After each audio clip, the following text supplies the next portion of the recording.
Welcome to Boswell Book Company's virtual event series. It's day 4,586 of us being in business. And we are honored to have Samira Shackle, the author of Karachi Vice, Life and Death in a Divided City. Today, she's talking to Audrey Nowakowski. The book has been released in the United States in the past month. And I basically fell in love with this book, and I was so excited.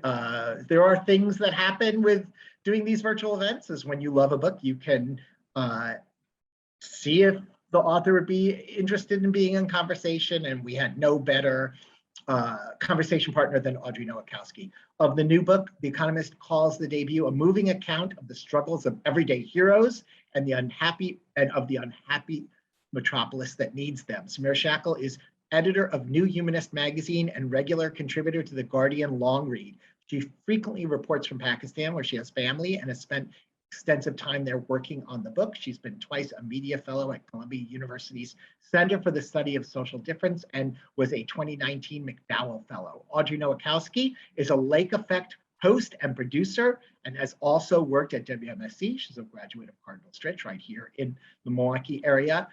It is an honor to have both of you today. Before we start our conversation, Samira Shackle is going to read a short bit from the book. So now, super welcome. Hello, thank you so much, Daniel. Thanks for the introduction, and I'm so pleased to be talking to you. I'm going to read a short section from the book before we get into the conversation.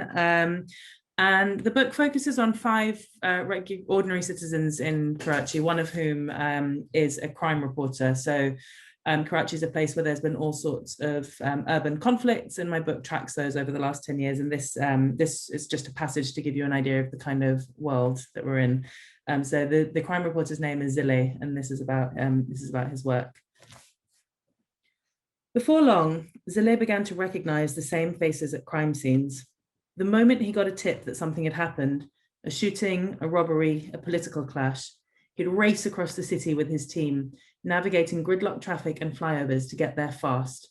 The aim was always to be the first on the scene, but that was easier said than done when everyone else was working with the same information and was equally keen to get the scoop. The dream was to forge such a good relationship with a police officer or gangster that they called you first. Zile pressed his card into the hands of anyone who would take it, telling police officers and gangsters alike to call him if they ever had a tip. The contacts were there for the taking, but every other journalist was hustling for them too. The media was a useful tool for police who wanted to show they were doing something, and for political parties who wanted to score points off their rivals. When Liari was shut down by the turf wars between different gangsters, the top players, Rahman Dakait, Arshad Pappu, would call different TV stations to let them know when they'd bumped off an opponent. Keen for ratings, the channels broadcast it all. Zile sometimes surprised himself with how untroubled he was by the residual violence of the stories he covered. When his car screeched up to a crime scene, the sulfurous smell of gunfire often hung in the air, or the cloying scent of blood. Victims of violence might be lying twisted on the floor, their faces frozen in anguish, until the EID ambulance drivers swooped in to take them away. The media industry had developed far too quickly to retrospectively impose ethical standards, and reporters did not recognize the necessity of giving space or privacy to injured people. The cameramen had the most arduous job, sometimes performing semi-acrobatic movements to shove their camera into the back of an ambulance to grab a shot of the face of a prominent person who had been injured or killed. These scenes were frenetic, and adrenaline pumped around Zile's body as he tried to make sure he was talking to the right people and getting the whole story. There was never time to dwell on how horrifying it was. That's the end of that. Thank you for that reading, Samira. So your book, Karachi Vice, it highlights the stories of 5 people. We have Safdar, Parveen, Suraj, Janet, and Zile, who you just gave us a little insight to. So to start, what about these people stood out to you when you met them in Karachi on different story assignments for other articles? And what was the spark that made you realize that you had potential for a book? Yeah, so the book actually grew out of 2 pieces that I wrote for The Guardian. The first was a profile of Zile, the crime reporter who I just read the passage about. I did that in 2015. And I used his story as a kind of way into the whole world of crime reporters in Karachi, which is a really crazy world. It's not just reporting on gangs. There's the gangs and organized crime in Karachi is very intimately tied to political parties, which in turn are intimately tied to different ethnic groups that are vying for resources in the city. So it becomes there's a whole kind of web of things a crime reporter does that you might think of as being outside the traditional remit of a crime reporter, and that really fascinated me. And you also had terrorism coming into the mix and also coming under this remit, so it's incredibly broad and incredibly high stakes. So I've done this piece on Zilay and the world of Karachi's crime reporters, and the sort of impact of covering you know, a level of violence that you would rarely see outside a war zone, which is how it was for kind of stretches in the 2010s. And then about a year later, I did another profile of an ambulance driver, Safdar, who you mentioned. And that was, again, looking at the way these ambulance drivers, who actually, the state doesn't have any state ambulance service. So this is all run by a charity called the EID Foundation, which is a big charity that's mostly funded by sort of small donations from regular citizens. And this work had become a kind of like a first response rescue service, I guess. Again, there was such a high intensity of shootings and terror attacks and so on. And it was just, they're working for very little money and extreme danger. And in the course of doing those two profiles, I realized that these two men, even though they'd come from really different walks of life and different parts of the city, didn't know each other, they'd been present at some of these big events at the same time. So that when the Karachi's airport was attacked by the Pakistani Taliban in 2014, gunmen laid siege to the airport. And there were numerous fatalities. It was a kind of big event, and they were both there. The ambulance driver, Safdar, was providing backup to the security forces, medical assistance, and Zilay, the crime reporter, was covering it for his TV channel. And there are a few other examples like that. And that's when I kind of thought maybe there's a book here, because, it's this huge city of 20 to 25 million people, depending by different estimates. And yet there's these seismic events that have affected people from all different walks of life. And then the others, I sort of, there were particular areas and conflicts and so on that I knew I wanted to represent. And that was kind of how I came to the other people who feature in the book too. This book is narrative nonfiction, so you also weave the reader between the voices of these people you highlight and sometimes interspersed with your own, but for the majority, we're in it as if we are seeing things through their eyes and in their minds, which is like a really great way to learn about something that's so unfamiliar, especially to us. Like I was excited when Daniel suggested this book for a talk, because I'm like, I know nothing about Karachi. Let's learn more. So to do so in this way was really interesting for me personally, and hopefully other people have read it. So can you share your process in collecting these stories and writing this book as narrative nonfiction? How did it challenge you in different ways compared to the style of writing you're used to for your stories? You got to pull certain main elements together and get it out. But for this book, how was it a different kind of approach for you? Yeah, so I guess it's a case of spending as much time as possible with people, because I was trying to reconstruct events through their eyes, as you say, and as vividly as possible. So I kind of wanted it to read almost like fiction, but it's obviously, it's nonfiction and it's based on other people's stories, not my own. So I felt I needed to really do a lot of interviewing, which I did. So some of them, like Zilay and Safdar, I'd known since, 2015, 2016. So I'd already spoken to them and went back to them, had a really solid foundation. And some of the others, I kind of had to catch up with that. So I spent a lot of time interviewing people first and foremost. And earlier you asked actually about selecting the people I selected to focus on. And part of that was just a practical thing of people who were willing and able to talk in that much detail about their past, and sometimes about extremely traumatic events, and also about the quite mundane details. Because when you're trying to reconstruct someone's emotional state 10 years ago or 8 years ago, and you want it to be vivid, you want them to be able to recall certain details and be happy to talk about those details and not be impatient with repeated questioning. So that was a big part of it. So Parveen, who's a young woman who's from Liari, which is an area that's been really affected by gang wars and has been run by gangsters as a kind of fiefdom for big swathes of the last 20, 30 years. she's the most amazing storyteller, and big passages of the chapters that focus on her are almost verbatim the way she related them to me. And I had a kind of ethical concern as well, I guess, in constructing it as a narrative, which is that, you know, you can spend as much time as possible with people and speaking to them and getting their stories, but at the end of the day, you're selecting and organizing and choosing which facts are going to be most interesting, which anecdotes and which sections are going to be most compelling to the reader, and which are going to form a coherent narrative. And as you know, people's lives aren't necessarily coherent narratives. There's a bunch of stuff that I left out, including some stuff that I was difficult to verify, or where there were contradictory accounts and so on. And so I thought quite hard about that, like what I was choosing to leave out and what I was choosing to include. And I guess the kind of rule or organizing principle I tried to apply was just that they would recognize themselves and their stories in it. Because I think when you've spent, you know, a year or 2 years, 3 years talking to someone, they tell you so much that there's no way you can include it all. But I wanted them to look at it and think, yes, that's a fair representation of my experience. And that was something that I think spending substantial time with people allowed me to have some kind of judgment about. Yeah, but it was I guess quite time consuming. Yeah, from when you decided there's something here and realizing the ties between Safdar and Zile, how long did this process take? Because you had already built relationships with your sources over the years as a reporter. How long did it take for you to get through this book and lay it out?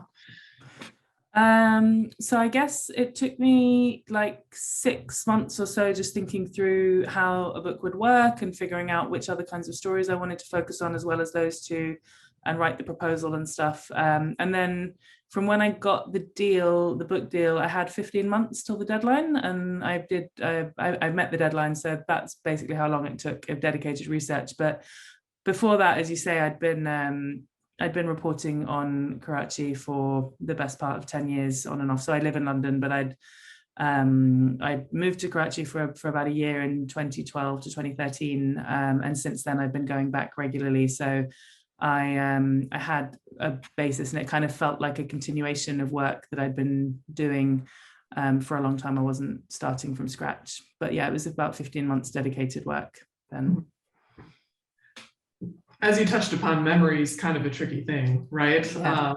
How did memory present difficulties for you, especially as you said, when you are interviewing these people over the course of years and asking them to recollect events in their life, and a lot of them traumatic events? Yeah, it was really interesting, actually. Memory is unreliable in many ways. And I noticed that when people would sometimes contradict themselves. So I'd go back to people, because I was living in London and going back and forth to Karachi to research the book, doing quite long trips, but there might be a few months between interview sessions with people. And I might ask what I thought would be a straightforward question of a detail I'd forgotten to ask about some story they'd told me. So I'd say, oh, you know, you told me this thing that happened, you know, could you tell me X detail about it or whatever? And sometimes I would then get an entirely different version of the anecdote, or a version that was different in quite substantial ways. And if I challenged and said, oh, I thought if I thought you said it happened like this, people would say, no, definitely not.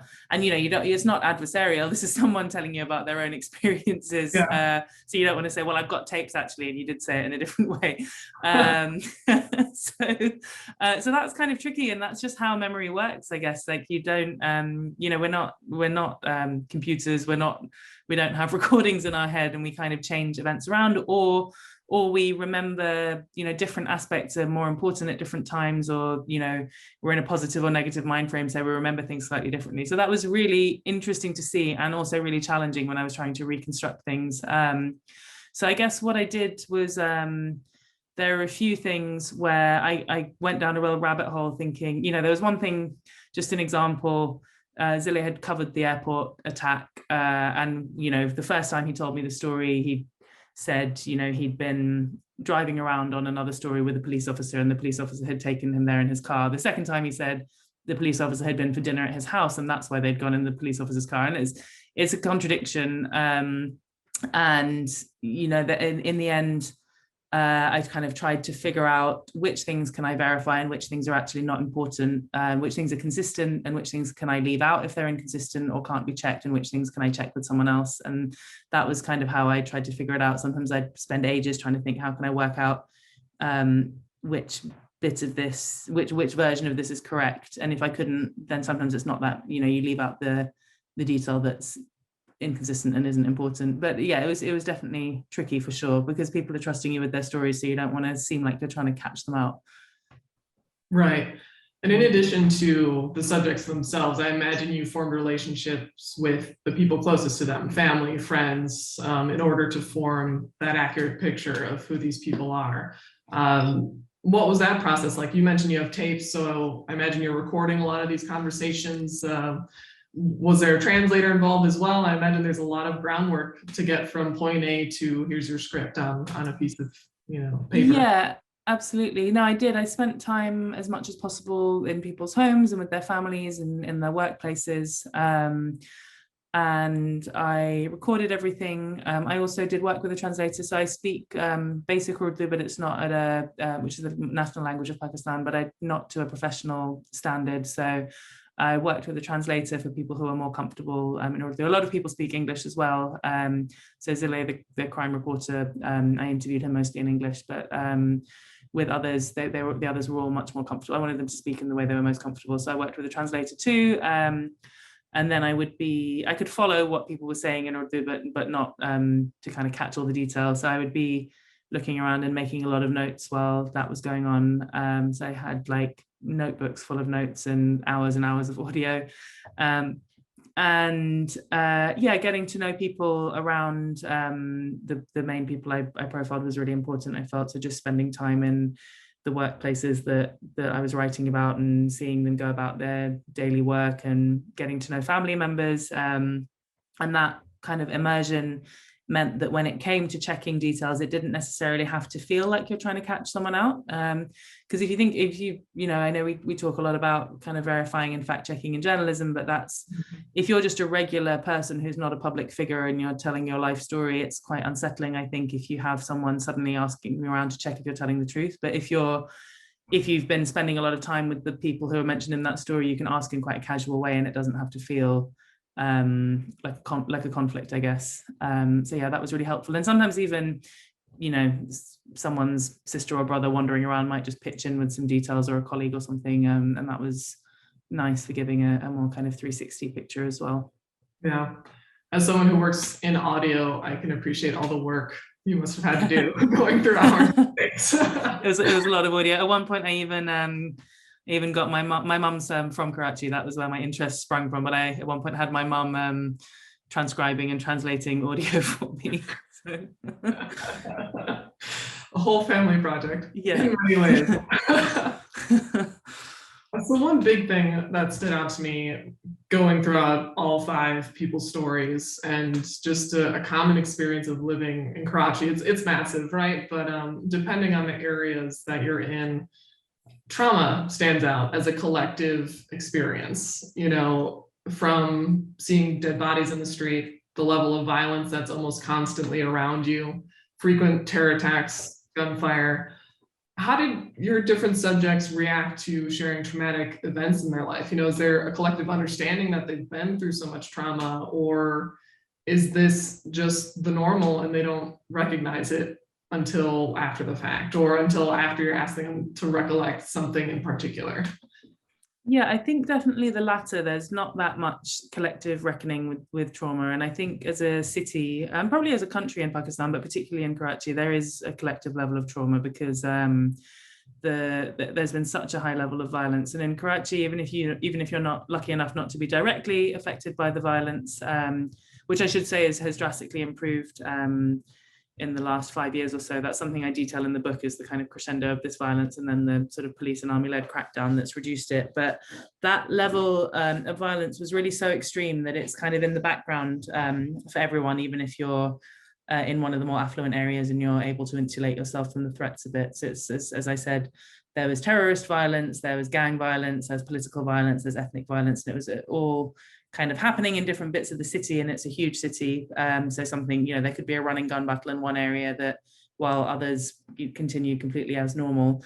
But nonetheless, I think that level of kind of ambient violence in the background on the news channels and hearing about it and so on, I think that does have an impact on people. And certainly the people I wrote about in the book were all in one way or another affected very directly by this violence.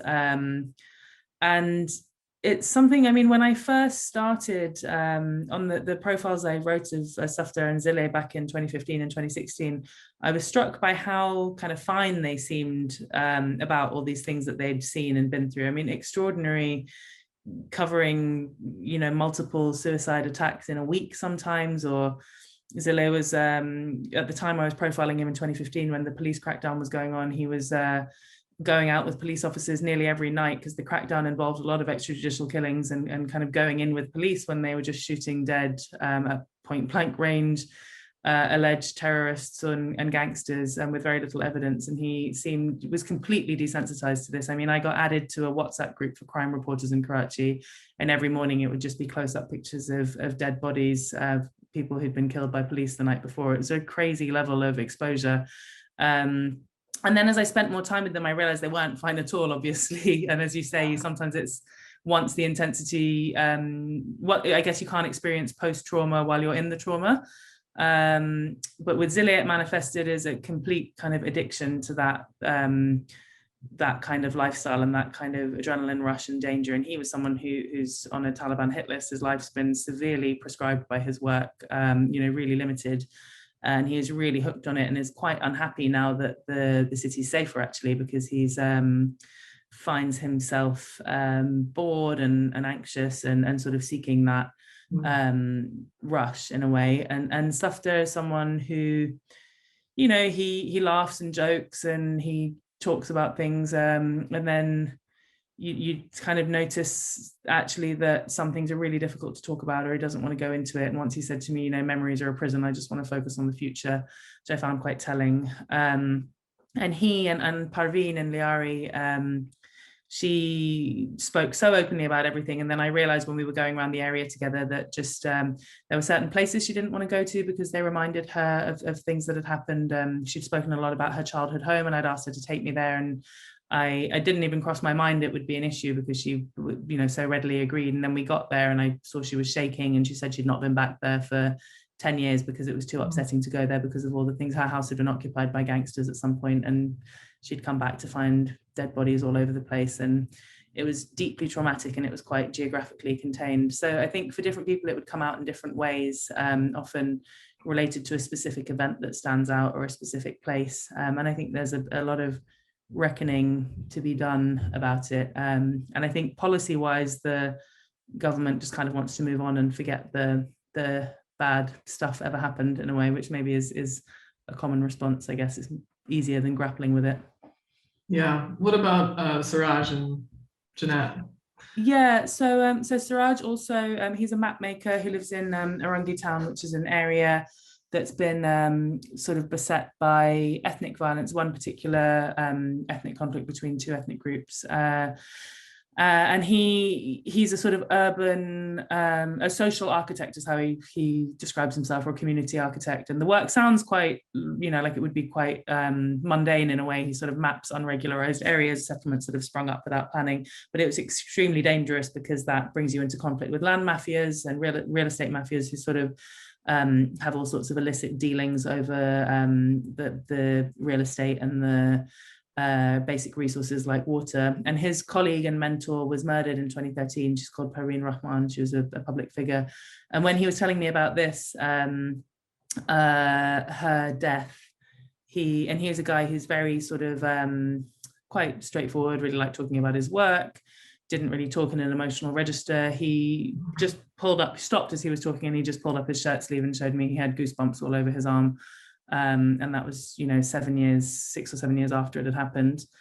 And he sort of he dealt with trauma, I think, by really seeking refuge in systems and sort of keeping things very ordered. And that was so much what his work was about, sort of mapping unmapped places and imposing order on a chaotic system. And every time something traumatic happened, he just kind of went back to the work and focusing on the work. And Jannat's story is a bit different from everyone else's. So she's a young woman who lives in a sort of urban rural settlement at the edge of the city. And it's a village. It's kind of like stepping back in time 100 years in a way, because they don't have a reliable supply of electricity or water. It's you wouldn't believe it was part of the city, really. And they're at risk of displacement by a huge new private development that's being built at the edge of the city, and they're just sort of razing these villages to the ground, basically. And there was an attack on their village, and the developers turned up with bulldozers, and they managed to fight them off. But their time is numbered, basically. I mean, I wouldn't be surprised if the village is gone within the next few years. And that's the kind of main trauma for them, I think. Just that event, which they've sort of, it's become a sort of story of empowerment, because they fought the bulldozers off that time. But the children, she talked about her children having nightmares, and they hear this kind of buzzing of machinery, and it's a sort of ominous sound in the distance. And that's a much more structural violence, I guess, than the much more direct kind of gun and bomb violence that others were exposed to. Yeah. We're talking about how all these major life events impacted the 5 people you feature in your book, but I'm wondering, how did coming and going from Karachi and retelling these stories impact you, and revisiting them and constantly making sure you're as accurate as you can be? But I remember in the beginning of the book, you kind of detail how you had to learn certain things, like don't take the same driving routes, keep your windows up, things like that. How did you feel going into these places and working at the same time, but also, I'm sure, having a heightened sense of awareness? Yeah, so when I first started spending time in Karachi was 2011, 2012, and the security situation was really bad then. That was the kind of peak of the sort of crescendo of violence that I detail in the book, was around then. And I went to live with family, so my mom's from there, I have a lot of relatives there. And my family live in one of the more affluent districts, so it's not kind of directly affected by violence. And people who are more affluent in Karachi tend to, they have a kind of private supply of water and electricity and security guards at their house, and you kind of pay to protect yourself in a way from both the infrastructure problems and the violence. So it's kind of safe mostly, but then, as you say, I sort of had to figure out certain things and following the steps that my relatives took to keep themselves safe. It was varying routes each day, because kidnap was at that point a really big risk, both for foreigners and for people who are well off. Just kidnapping for ransom, often by criminal gangs. It was something that happened all the time. Watching out for, when you're in traffic, for armed gunmen on motorbikes who would come up and steal, sort of hold a gun up, and you'd have to give your stuff up. That never happened to me, luckily, but it was something I was always really warned to be aware of. A lot of people I knew used to carry a burner phone that they could give over, or a kind of decoy wallet which didn't have much in it, if that happened. All of these things, and sort of it really struck me how quickly you get used to this kind of high level of background violence. Like you just suddenly start to accept that you can't go out on certain days because there's a big religious procession happening and there's a risk of an attack on it or whatever, and that becomes almost mundane, which really struck me how quickly that happened, because I've grown up in London, which is a pretty safe place, and I hadn't had that kind of exposure at all, and still quite quickly I adjusted to that. And by the time I was really doing the book, the city was a lot safer, first of all, because this sort of crackdown had happened from 2014 to 2015. And as I say, it involved some dubious tactics, but it did undoubtedly reduce the level of violence. So it was a lot safer to go to some of the areas that I was going to, like Liari and Orangi Town, which are areas which are affected really badly by these different conflicts and organized crime. So it was much safer at that point, but I was still kind of aware, and I think that it was possible to do because I was with the people I was writing about, and they knew the area, they knew where was safe, they knew kind of how to advise me about coming and going to those areas in a safe way. So I kind of had those trusted contacts, which I think is quite important to just be able to make informed decisions. And yeah, definitely just think about what routes you're taking and what time you're traveling. But it was, yeah, drastically. So I think it would have been quite a different story trying to do the book a few years earlier, because because the security situation really did drastically change in those few years. And yeah, I think I found dealing with the kind of traumatic material is something I do a lot in my work. And I find that for me, there's something really useful about the process of kind of making a narrative from it. You kind of process it and have an opportunity to kind of think in depth about what you've heard and absorbed from people. And that was something quite nice in a way about doing this, was just the length of time I spent with people was so much more than I would be able to for a newspaper or magazine story. So you can kind of really talk things through and get to the happy stuff as well as the sad stuff. Right, and going between Karachi and London, I imagine gave you more time to reflect and take a step back and dive in. Yeah, yeah, absolutely. I'd have the kind of time in between sessions of interviewing. I'd do kind of quite intensive reporting trips, and sometimes by the end of those I would just be so exhausted, because if I was there for, say, 3 weeks, I wouldn't want to waste any time because I was so conscious of the deadline and how much had to be done. So I'd be kind of reporting every single day, and that would get really tiring, just kind of talking to people all day, and sometimes quite distressing material. So then it would be nice to come home and have a few months before going back again to just go through all the material and think about it, and yeah, have some time to reflect, as you say. Before my next question, I do want to remind participants to feel free to put any questions you may have in the Q&A section in our Zoom chat here. I will be integrating those throughout. If anyone has questions, please feel free to share them with us. So Samira, as a journalist, you know, you're of course speaking with people for the stories over the years, and you've developed unique and trusting relationships, especially with the people in your book. But overall, I'm curious, how do locals perceive foreign journalists or foreign news outlets? I mean, you've had connections to Karachi all your life, and I imagine that helped you gain trust and some good rapport with the people you were speaking with. But even outside of this book, as a freelance, how was your experience doing that work? Yeah, it was positive, actually. I think there is, it's a bit of a cliche, I guess, but a real hospitality culture. So people are generally very, very welcoming and friendly to foreigners, as a broad rule. I think there might be some parts of the country where there's hostility to Western outlets, maybe in the kind of northwestern area, bordering Afghanistan, where there's been drone strikes and so on. But I think for the most part, in most of Pakistan, people are very welcoming to outsiders, actually. And I think there's also an element of colonial hangover, probably. So there's a kind of sense that an international outlet is more respectable somehow for many people. And I think also, just in a sort of pragmatic sense, some people feel safer in a way sharing stories with international outlets than with local outlets, because they, it's not in the local languages, and so it might have fewer repercussions if it's something that's going out in the UK or the US than domestically. So yeah, I've generally had a really positive experience reporting, actually, in Pakistan, and haven't found hostility as a British journalist at all. I think, as you say, I've got that kind of I have Pakistani heritage, I have family there, and I think that probably helps. I'm kind of, like half insider, half outsider. I know it's something that kind of, yeah, people like that, and it's something you can kind of strike up a rapport over and have that kind of connection and shorthand.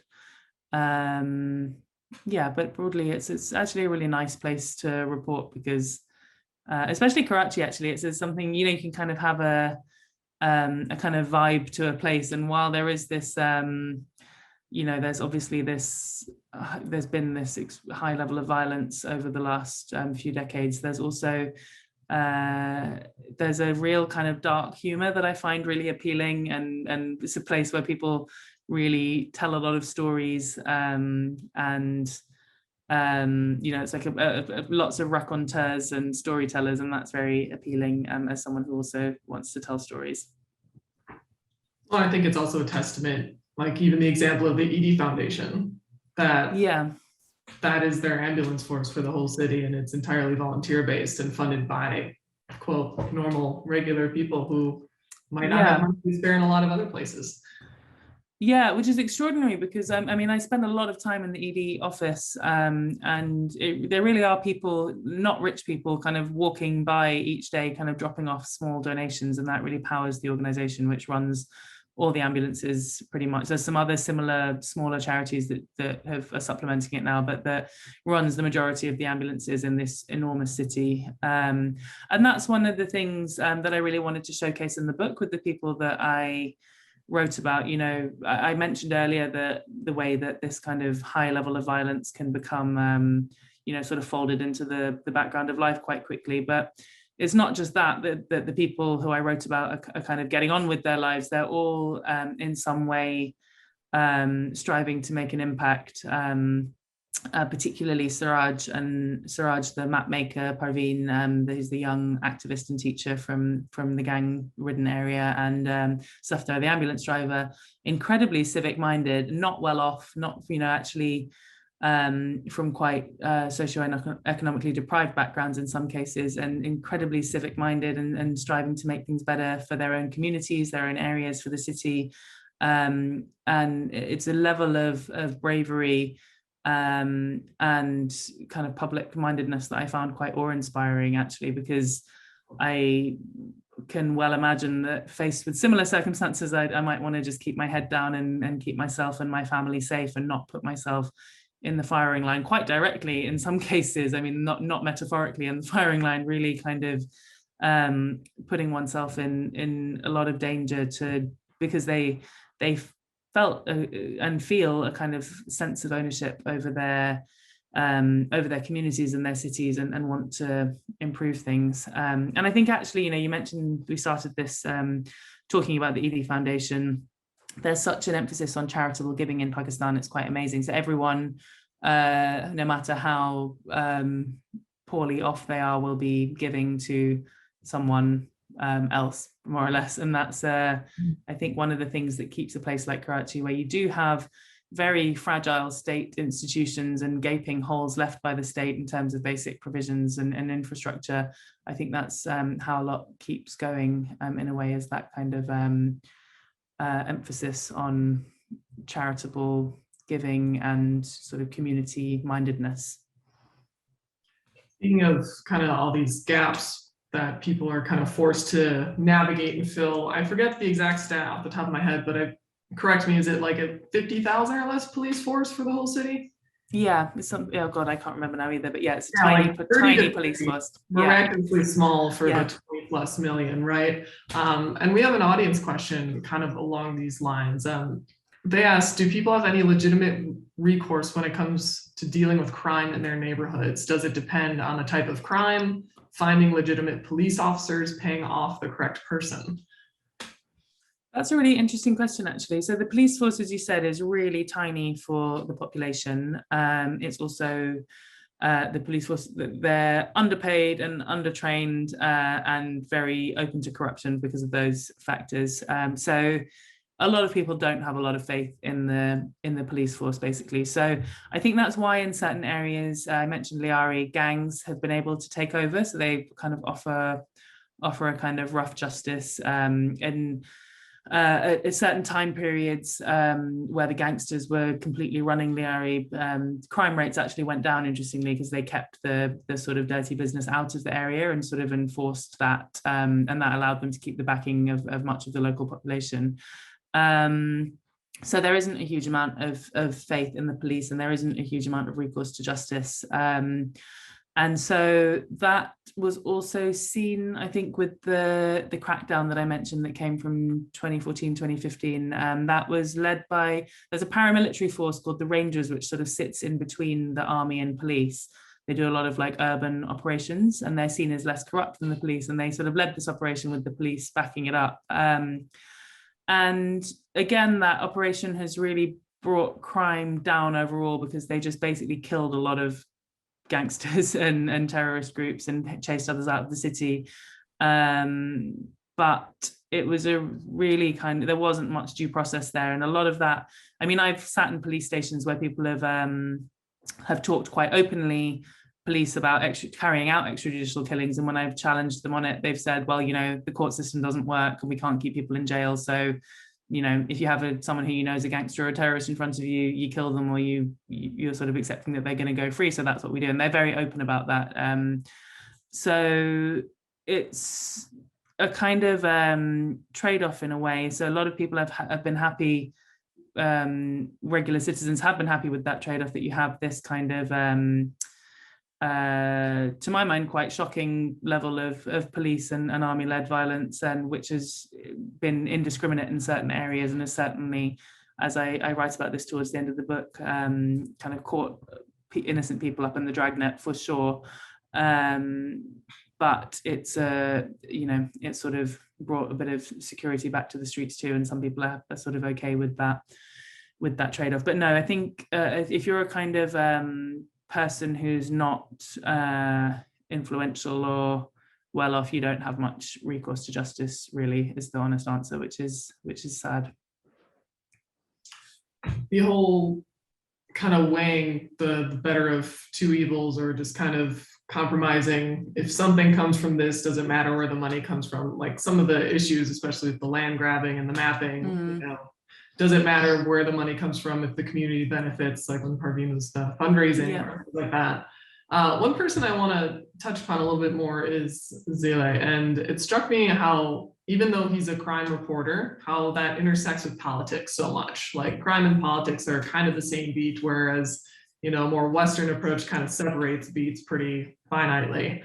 And his ethics are also very straightforward. You mentioned the ethics of the media in Karachi it was developed too quickly to have a certain layout, kind of like how different organizations operate. But, I found his straightforwardness, maybe refreshing isn't the right word, but he would go to wherever for the source and to get the story first. So he would bribe police officers, or he would bribe gangsters. It didn't matter, as long as he could be the one, as you mentioned, to get the thrill of getting to the scene, of being the first to be on the ticker, so to speak. So what did you find yourself challenged on, like in regards to thinking in journalism, when you were developing a relationship with him and learning more about his story and his life?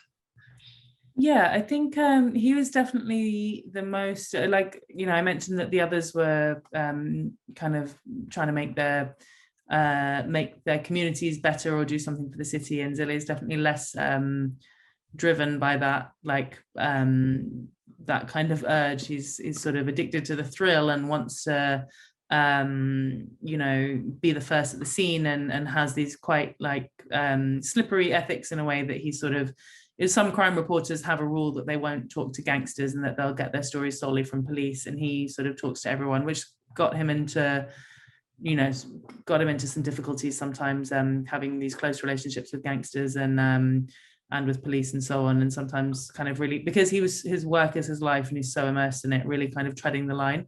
So he had this phrase he'd always described to me, so-and-so is my very best friend, and he'd say that about some of the kind of top police officers and top gangsters. And you kind of think, how can you, as a crime reporter, be describing these really quite serious criminals as your very best friend? It seemed quite strange, and I did find that challenging. But I think it also just made him really interesting, because he's someone whose whole life has kind of been swallowed by this job, to the extent that he's on this, was on this Taliban hit list at the time I first started interviewing him, and that was because of his coverage of these police extrajudicial killings of terrorists or alleged terrorists. He'd earned a place on this hit list, and he'd kind of lost a lot of friends because people didn't want to be sort of seen with him or associated with him. He couldn't go anywhere in public with his family because he was worried something might happen to them. It really had a kind of devastating effect on his life. And he still said to me when he was talking about it, well, at least now everyone knows I'm a real journalist. So it was sort of like almost like a plaudit in a way in this kind of dark world. And yeah, I found it it was just a very different way of thinking about journalism, I guess, because it was kind of that, I guess some of the analysis wasn't so much there. It was quite a like, it's a kind of get there first, be first on the scene is the kind of approach that's really prioritized, I guess. It's about kind of speed and getting there, and it's not necessarily there isn't really the space in this very competitive media environment to take a step back and I don't know, sort of reflect on some of those practices. You note that, quote, conspiracy theories are the background music to life in Pakistan, and their chords overlapped until the real events were almost completely obscured. How did this challenge your work, and does this mentality persist, do you find, today? Yeah, definitely. Yeah, definitely. I think it's something that I think is quite common in places where the people are used to being lied to by the government. I think that it's quite common for conspiracy theories to flourish in that kind of setting, and that's something that you definitely see in Pakistan. And you know, sometimes they end up being right, the conspiracy theories. I know for instance, the Osama bin Laden assassination, there'd been a whole operation before that and involving a fake vaccination drive, which was used to gather DNA from the town where Osama bin Laden and his children were. And that vaccination drive, was basically a cover to verify the identity. And when I first heard that, it sounded like a conspiracy theory, but it turned out to be true. And then that's kind of validated other actual conspiracy theories, like, you know, there's been since about 2014, no, before that, since about 2009, sorry, there's been around the country assassinations of polio vaccinators. Pakistan's one of the only places in the world where polio remains endemic. And there's a conspiracy theory around that polio vaccinations are, a cover to sterilize Muslim children and so on, and all sorts of things which aren't true. But then you have something like the Osama bin Laden operation, which is true, and it kind of gives force to that. And so there's all sorts of examples of that. I think people do have that kind of, a lot of people are very engaged with politics, but you have a lot of conspiracy theories because, basically because that's, it's a place where people's governments lie to them a lot. Yeah. We have another audience question. What do you think are a couple key things that need to happen to improve crime rates in Karachi and Pakistan? Yeah, so they have already improved a lot, as I mentioned, through this pretty heavy-handed police and army-led crackdown. But I think, the concern with that is that it's not kind of long-term. At the moment, there's still quite a heavy paramilitary presence on the streets. I mean, I say still, I haven't been since just before the pandemic. I was last there in March 2020, but, there's a still fairly heavy paramilitary presence at that point. And you've had a kind of like a pincer movement on these certain areas, but it's not necessarily dealing with the long-term systemic problems, and you could have some of those key figures returning to the city if that attention comes off. So in the long term, I think you need the kind of the sorts of measures that you need anywhere to really bring crime rates down in a meaningful way, which is a kind of investment in education.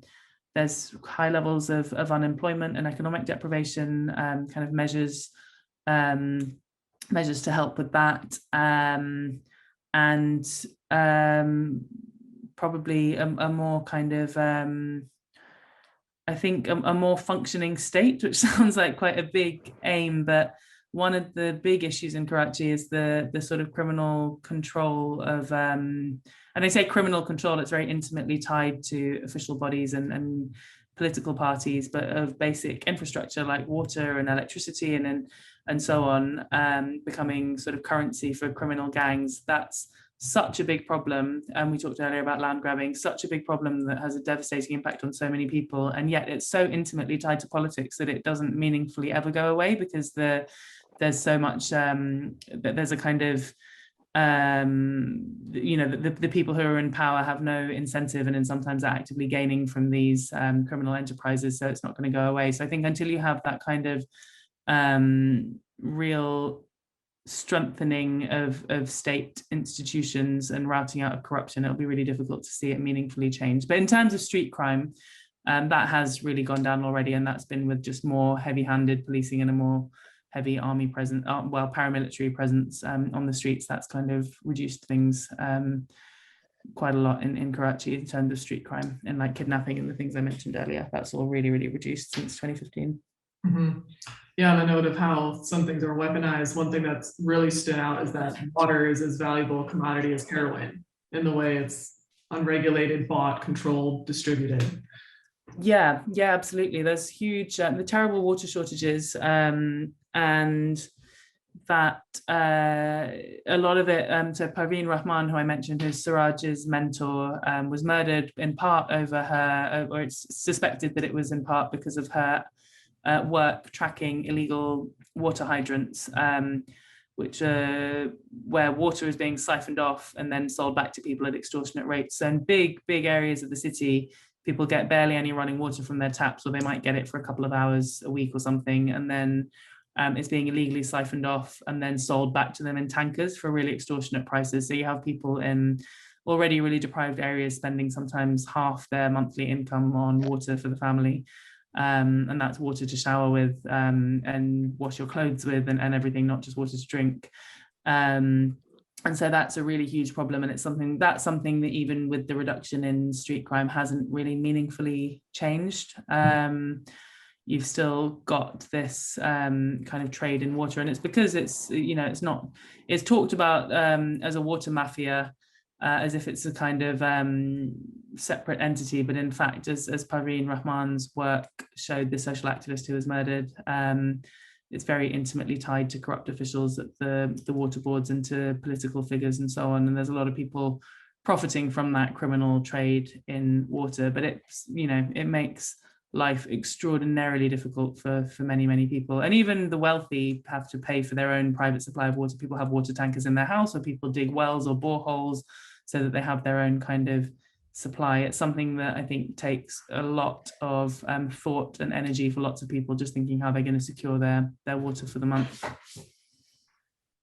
And with that, I can't help but think of how much more difficult it must have been to deal with COVID-19 and a global pandemic in places where you don't have a secure and reliable source to your basic utilities. So I know you haven't been back since lockdown, but whether through your family or your sources you're connected with, how has COVID-19 impacted life in Karachi?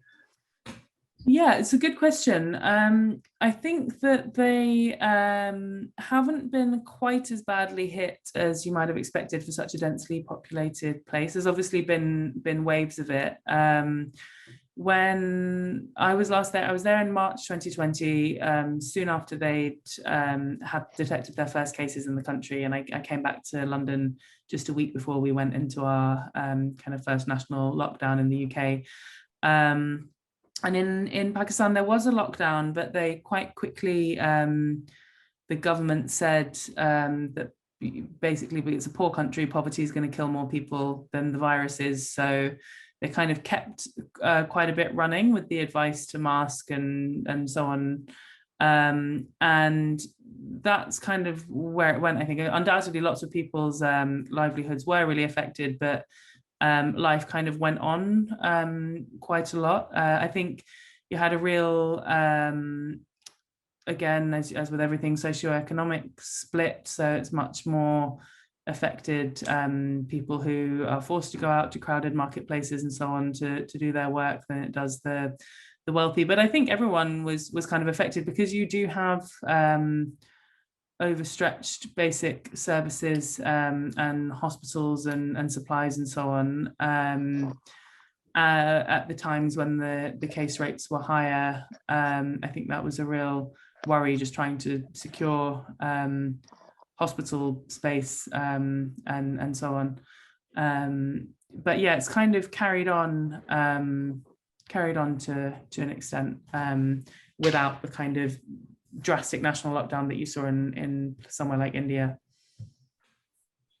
So I want to finish up our conversation with a quote from your book, and you write, Karachi citizens have had to learn to navigate a complicated and ever-shifting web of criminality and violence, of state neglect and police brutality, and to build their own networks of humanity and community.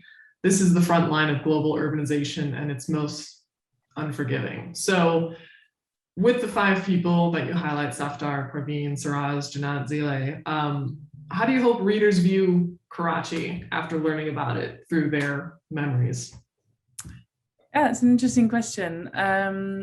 I would hope that people see the kind of nuances. I guess when I started writing it, I had in mind the sort of version of Karachi that you see certainly in the British press. I mean, I think in the American press as well. When Pakistan appears, it's kind of in terms of being a stable or unstable ally to the West.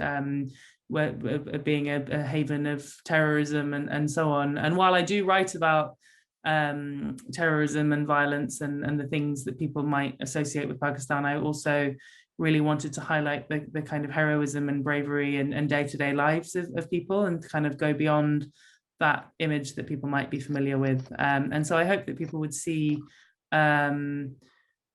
the kind of commonalities that we share with people in places that we might not be familiar with, and the kind of everyday bravery that exists in a place where there is this sort of high level of violence and risk, and how people sort of forge their lives in the cracks of those kind of extreme settings.